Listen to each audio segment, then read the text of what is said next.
हाय दोस्तों, मैं हूँ प्रगति और स्वागत करती हूँ आप सबका मेरे इस यूट्यूब चैनल पे जिसका नाम है खुशी मोटिवेशन। तो आज जानते हैं ए टू सर यानी कि अरविंद अरोड़ा सर जी के बारे में कि कैसे उन्होंने अपनी लाइफ में आगे बढ़े।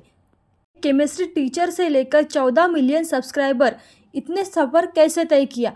जी हाँ, अरविंद अरोड़ा का सफ़र उतार और चढ़ाव से भरा हुआ था। वह लड़का जो अपने पिता की तरह दुकानदार बनना चाहता था, आज भारत का सबसे प्रभावशाली व्यक्ति है। अपने अनुयायियों के जीवन का उनका सम्मान और स्थान बहुत ही बड़ा है। तो जानते हैं अरविंद अरोड़ा सर की कहानी के बारे में।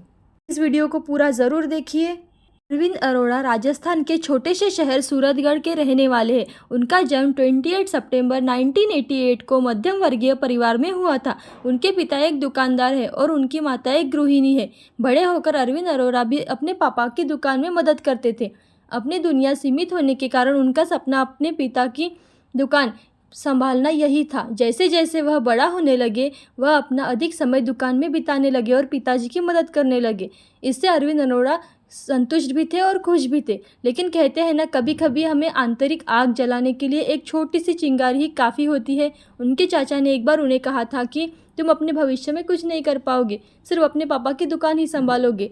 और तब ये कही वो बात अरविंद अरोड़ा को बिल्कुल पसंद नहीं आई और उन्होंने तय किया कि उनका भविष्य वो कुछ अलग करके दिखाएंगे। जिस तरह उन्होंने उनका मजाक उड़ाया, अरविंद अरोड़ा ने उनको गलत साबित करने का फैसला कर लिया। अपने दादा दादी के घर से लौटने के बाद अपनी पढ़ाई पर अधिक ध्यान देना शुरू कर दिया और इंजीनियरिंग के लिए करने का फैसला किया। लेकिन आगे का कदम इतना भी पॉसिबल नहीं था। जब उन्होंने अपने पिता को बात बताई तो उनके पिता के पास उतने पैसे नहीं थे और दूसरी चिंगारी थी जो उन्हें मिली। उनके पिता के पास उतने पर्याप्त पैसे नहीं थे, इसलिए अरविंद अरोड़ा को आगे की पढ़ाई करने के लिए लोन लेना पड़ा।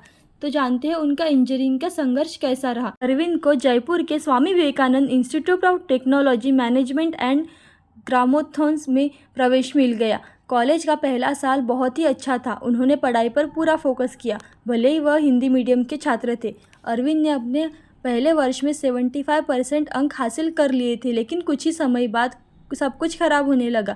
अरविंद उस उद्देश्य को भूल गए जिसके लिए वो पढ़ाई करने शुरू कर दिए थे। अपनी परीक्षा में अच्छा प्रदर्शन नहीं हो रहा था और वह पिछड़ने लगे थे। एक दिन जब वह एक ढाबे पर खाना खा रहे थे तो उनकी नज़र एक परिवार पर पड़ी जो सामने वाली मेज़ पर दोपहर का खाना खा रहे थे। अरविंद ने देखा कि एक अधेड़ उम्र का बेटा खाना खा रहा है और वो चला गया और उसकी माँ बिल चुका रही है। यह देखने के बाद ये दृश्य उनके लिए साधारण नहीं था। उन्होंने इसका बहुत ही गहरा अर्थ निकाला। उसके बाद उन्होंने घर लौटे और गैर जिम्मेदारियाँ व्यवहार करना बंद कर दिया।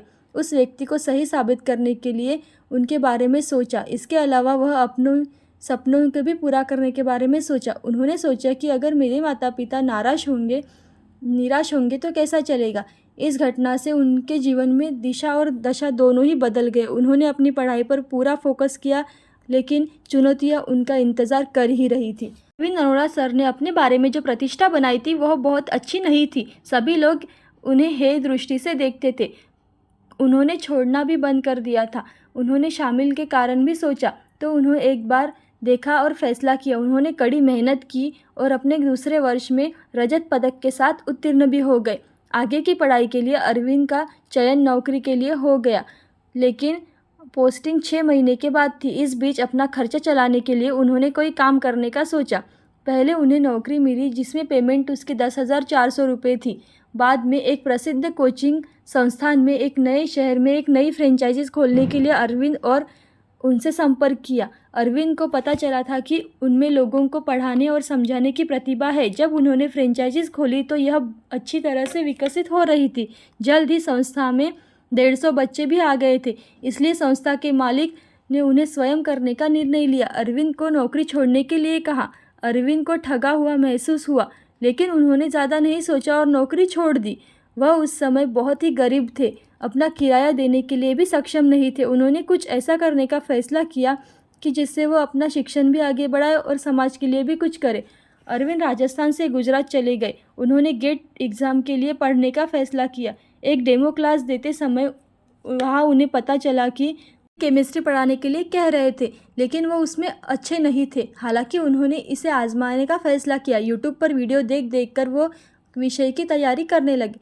जब अरविंद ने डेमो देना शुरू कर दिया तब उन्होंने वीडियो इंटरनेट पर अपलोड करना भी शुरू कर दिया। अरविंद ने ये सोचा कि इंटरनेट या सोशल मीडिया पर अपलोड किए गए वीडियो ज़्यादातर मनोरंजन के लिए होते हैं और उनके वीडियो पढ़ाई के थे तो शायद उन्हें कोई देखेगा नहीं, लेकिन फिर भी उन्होंने इंटरनेट पर वीडियो डालने का फैसला कर ही लिया था। तो जानते हैं यूट्यूब की यात्रा कैसे शुरू हुई और अरविंद अरोड़ा जी को सफलता कैसे मिली। अरविंद सर ने 29 दिसंबर 2012 को एक यूट्यूब चैनल शुरू किया जिसका नाम था मेड इजी बनाना, यानी कि मेड इजी नाम का चैनल रखा था।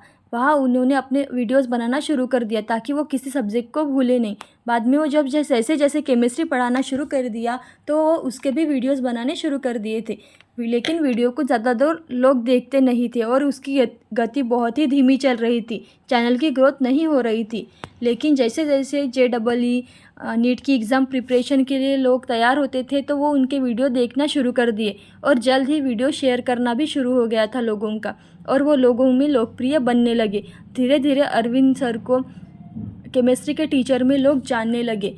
आखिरकार JEE चैनल बढ़ने के लिए वेदांतु ने चैनल पर कब्जा कर लिया। 2018 में चैनल को सिल्वर प्ले का बटन भी मिला और 2020 में इन्हें पहले 1 मिलियन सब्सक्राइबर के साथ गोल्ड प्ले बटन भी मिला। यूट्यूब से लेकर टिकटॉक तक का सफ़र भी जान लेते हैं। कुछ घटनाओं में अरविंद का अपमान भी सामना करना पड़ा। जब टिकटॉक लॉन्च हुआ तो यह योजना बन रही थी कि अरविंद सर को उसमें आमंत्रित नहीं किया जाएगा क्योंकि वो यूट्यूबर थे, इसलिए उन्हें नज़रअंदाज कर दिया गया।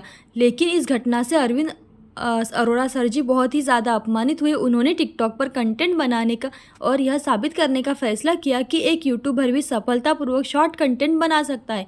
इसलिए उन्होंने अक्टूबर में टिकटॉक बनाना शुरू कर दिया, लेकिन 6 महीने में ही उनके 72 मिलियन फॉलोअर्स हो गए। पर कुछ ही दिनों की यह सफलता की क्योंकि भारत सरकार ने टिकटॉक पर प्रतिबंध लगा दिया। तो जानते हैं उनका A2 सर बनने का सफ़र कैसा रहा। अरविंद अरोड़ा ने फिर भी हार नहीं मानी। उन्होंने A2 मोटिवेशन की शुरुआत की जहां वे प्रेरक और शैक्षणिक वीडियो बनाते थे। जब वह टिकटॉक वीडियो बनाते थे तो उन्होंने लगभग 500 वीडियो बनाए थे। टिकटॉक प्रतिबंध होने के बाद उन लघु वीडियो को उन्होंने यूट्यूब शॉर्ट्स पे अपलोड करना शुरू कर दिया। जो टिकटॉक बंद होने के बाद किया, उनके चैनल की ग्रोथ बहुत ही ज़्यादा ज़बरदस्त हुई। 6 महीने के अंदर ही उनके 4 मिलियन सब्सक्राइबर हो चुके थे। धीरे धीरे वह A2 सर के नाम से मशहूर होने लगे और वो हर दिन यूट्यूब पर 3 से ज़्यादा वीडियो डालते हैं, प्रेरक वीडियो डालते हैं और वो अभी यूट्यूब मोटिवेशन चैनल पे 14 मिलियन से भी ज़्यादा उनके सब्सक्राइबर्स हैं। हाल ही में उन्होंने एक स्टार्टअप की शुरुआत भी की जो कि बेंगलुरु में स्थित है। तो जानते हैं उनके सेवानिवृत्त जीवन के बारे में। हाल ही में एक इंटरव्यू में उन्होंने बताया कि 45 साल के होने के बाद वो रिटायर हो जाएंगे, अपने आध्यात्मिक पर ध्यान देंगे और उसे केंद्रित करेंगे। वह एक प्रभावशाली व्यक्ति है। वह हर दिन लाखों लोगों को प्रभावित कर रहे हैं, लेकिन वह खुद पर और निजी ज़िंदगी पर ध्यान देना चाहते हैं और इसीलिए वो जल्द ही रिटायर होने का फैसला कर रहे हैं। तो जानते हैं उनसे सीखने वाली बातें हमें क्या मिलती है। अपार सफलता के बाद भी उन्होंने अपनी मौलिकता नहीं खोई।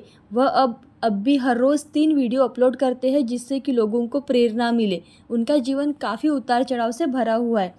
ऊपर जाने के लिए उन्हें वो कहते हैं कि नीचे का भी अनुभव बहुत ज़रूरी है। जीवन में एक मोड़ पर उन्होंने हार मानने का फैसला कर लिया था, लेकिन खुद पर विश्वास करके आज वो इस मुकाम तक पहुंच गए हैं। आसपास से पूरी तरह अनजान होना और फिर भी एक नई शुरुआत करना, ये कोई पॉसिबल नहीं है, फिर भी उन्होंने कर दिखाया है। ऐसी ही कहानियाँ, अच्छी कहानियाँ और वीडियोज़ देखने के लिए खुशी मोटिवेशन को लाइक, शेयर, सब्सक्राइब ज़रूर करें। Thank you so much.